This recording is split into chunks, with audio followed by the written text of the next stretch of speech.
நடிகர் சங்கத்தில் பிரச்சனைக்கு நீதி கேட்குறாரு விஷால். 20 தமிழரை சுட்டு கொண்டார்ல ஆந்திராவில், அதுக்கு ஒரு நீதியை கேட்கணும்ல. இங்கே நாங்கள் தான் கத்திட்டு கிடப்போம். இந்த மண்ணின் பிள்ளைகள் ஐயோ அடிக்கிறானே, ஐயோ சாகுறானே, எவன் கேட்பாங்க? யாரும் கேட்க மாட்டேன். இந்த திராவிட அரசியலே தமிழர்களை சாதி மதமாக பிளந்து போட்டு அவனை ஒருவருக்கு ஒன்றா மோத விடுறது. ஒரு இஸ்லாமியரை நிறுத்துறமா, இவனும் ஒரு இஸ்லாமியை நிறுத்தி சொந்த ஒரு மதத்துக்குள்ளே சண்டை போட விடுறது. ஒரு தேவருக்கு சீட்டா, இவரும் ஒரு தேவரை நிறுத்தி அடிச்சு கிடங்குறாங்கிறது. ஒரு கவுண்டருக்கு சீட்டா 2 கவுண்டரை நிறுத்தி மோத விட்டு சாக விடுறது. இதானே நடக்குது.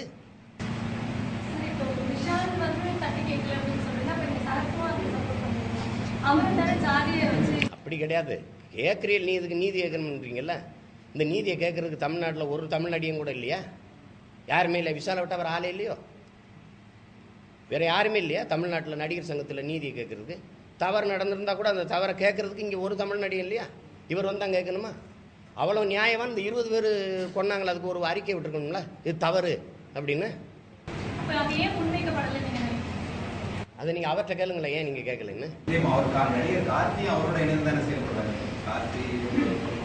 அதுதான் ஏன்னு தெரியல. கார்த்தி கேட்கலாம், நாசர் கேட்கலாம், பொன்வண்ணன் கேட்க வேண்டியதானே, என்ன சரத்குமார் இப்படி பண்ணிட்டீங்கன்னு. காலங்காலமாக இந்த மண்ணில் எவனுக்குமே தகுதி இருக்காது நீதியை கேட்கறதுக்கோ தலைமையேற்று நிற்கிறதுக்கோ. எதுக்கு கைகட்டி நின்று இலவசம் வாங்குறதுக்கு ஓட்டு போடுறதுக்குன்னு அந்த மன்னனுக்கு இருக்குது, வேற எதுக்கும் இல்லை.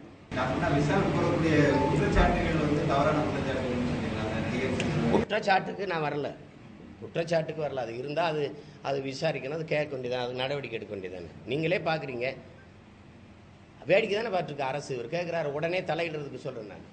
நடிகர் சங்க பிரச்சனை எவ்வளோ காலமாக நடக்குது. ஒரு அரசு டக்குன்னு துறை சம்பந்தப்பட்ட அமைச்சரோ அல்லது துறை அதிகாரியோ உடனே தலையிட்டு என்னன்னு பேசலாம்ல. மூத்த நடிகர்கள்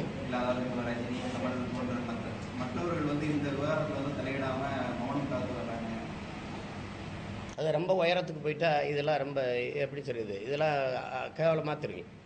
இயக்குனர் சங்கத்துக்குமே பெரிய இயக்குநர்கள் வரமாட்டாங்க, நடிகர் சங்கத்துக்கு பெரிய நடிகர்கள் வரமாட்டாங்க. இதெல்லாம் அப்படி நினைக்கிறது.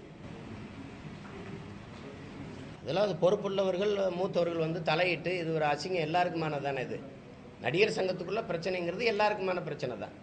நடிகர்கள் எல்லாருக்குமா உடனே தலையிட்டு அதை தீர்க்கணும்னு நல்லா சத்தம் போடாமல் உடனே முடிச்சிருக்கலாம். அப்படியே எங்கே தவறு நடந்தால் அந்த தவறை உடனே நடக்க விடாமல் தடுத்து திருத்தி அதை ஒரு சரி பண்ணணும்.